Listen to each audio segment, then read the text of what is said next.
Klimatická kríza so sebou prináša mnoho víziev pre našu spoločnosť a jednou z tých zásadných bude, ako zachytiť vodu v našej krajine. Áno, v súčasnosti tu máme istých expertov, ktorí riešenie vidia v betóne a dokonca ho navrhujú aj pre túto krásnu rieku za mnou. No ja si myslím, že v tak zásadných, citlivých a zložitých otázkach, ako je zachytávanie vody v krajine, by sme mali spolupracovať s tými najlepšími. A pokiaľ sa týka riešení, ako zachytávať vodu, tu je jednoznačne najlepším expertom príroda sama. Príroda má naozaj veľmi dobré riešenie na zachytávanie vody vo forme mokradi. Sú to skutočne fascinujúce ekosystémy, schopné zachytávať obrovské množstva vody, túto vodu filtrovať, čistiť a následne postupne uvoľňovať do okolia. Sú tak odpoveďou na sucho, aj záplavy. Zároveň mokrade dokážu zachytávať obrovské množstva uhlíka a podporovať až neuveriteľnú rozmanitosť života. Sú to tak ekosystémy, ktoré kriticky potrebujeme.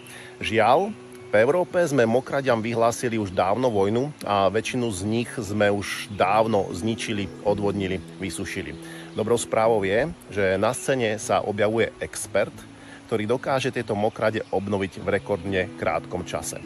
A to, ako to robí a aký efekt to má na našu krajinu, vám teraz veľmi rád ukážem. Tým zázračným tvorcom mokradí je bobor európsky.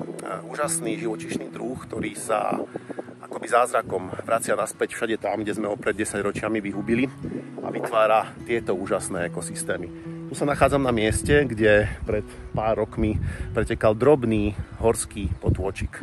Vytvorením systému bobrých hrádzi tu vznikla úžasná, rozsiahla, veľmi vitálna a pestrá mokraď, ktorej blahodárny efekt vidieť naozaj na každom rohu. Mňa fascinuje na bobrovi, aký je naozaj že multifunkčný. Toto, na čom som momentálne, je vlastne hrádza, ktorú vytvára umiestňovaním takýchto konárov a hliny, spevňovaním, postupným zvýšovaním a ona vlastne potom vytvorí tento charakter. Ale bobor tam nekončí, že by vytváral vlastne len teleso tej hrádze.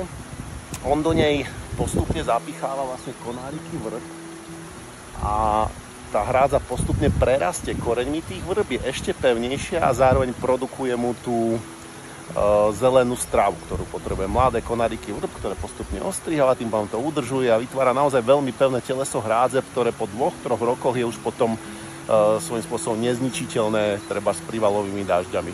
Vytvára tak super pevnú štruktúru, ktorá plní svoju funkciu zadržiavania vody a zároveň ponúka potravu pre toho bobra.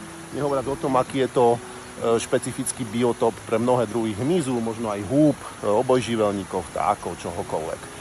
Čiže totálny princíp permakultúry. Tá zmena režimu toho toku je zásadná. Naozaj bobor vytvára omnoho pestrejšie podmienky, kde voda stojí, kde voda pomaly tečie, kde voda prúdi, kde voda presakuje, kde je plytka, kde je hlboká, kde je prehriatá slnkom, naopak, kde sa neprehrieva. A to je kľúčové preto, aby tu bola naozaj pestrá zložka tých vodných organizmov a špeciálne rýb. Ten návrat bobra znamená aj návrat štruktúr, ktoré sme už dávno stratili, návrat ekosystémov a podmienok pre druhy, s ktorými sme ani nerátali. Napríklad v týchto miestach, naozaj tej najnovšej hrádze, kde tá vegetácia je zatiaľ najviac zrezávaná tým bobrom, tak počuť spev hýľa karmínového, čo je severský druh hýľa, ktorý u nás dlhodobo alebo v minulosti hniezdil, potom vypadol a teraz sa znova vracia a charakteristicky vo väzbe práve na takéto sukcesné ekosystémy, ktoré vytvára bobor v dosahu svojej mokrade. Teraz ho bolo počuť zaspievať. A toho hýľa karmínového môžeme počuť naozaj z tých miest, také trilkovanie, zhruba také stúpavé, trojité zapískanie, teraz to bolo počuť. Takže je tam určite samček a tým pádom pravdepodobne párik a hniezdia a je to návrat druhu, ktorý spoločne s bobrom sa vytratil z našej krajiny, no spoločne s bobrom sa do tej krajiny vracia. Bobor tým, že sa živí drevinami, je schopný si naozaj vytvárať tú optimálnu štruktúru toho biotopu a doslova udržuje tú drevinovú vegetáciu v takomto stave takých ako keby košikárskych vrb. Naozaj, keď sa pozriem, tak vidieť tu krásne čerstvo odriznuté mladé prútiky a toto je optimálna štruktúra, ktorá mu vyhovuje. On najskôr naozaj odstráni veľké staré stromy a potom tú lúžnú vegetáciu zloženú z vrb, jelší a možno ďalších stromov drží presne v takomto stave. Čiže okrem toho, že vytvára tú mokrať, tak ju zároveň udržuje v takom bezlesnom stave, čo v súčasnosti, keď krajina zarastá, je pochopiteľne veľmi vítaný prvok. Akorát je prírodný, podporujúci biodiverzitu a nie je ničiaci život v krajine ako niektoré opatrenia, ktoré navrhuje súčasný minister životného prostredia napríklad. Čiže bobor je v tomto určite expert a treba jeho expertnú činnosť využívať naplno. Takže tak, potrebujeme mokrade a na ich obnovu je najlepším expertom bobor, ktorý sa našťastie vracia do našej európskej krajiny. Ide o život a preto potrebujeme spolupracovať s tými najlepšími.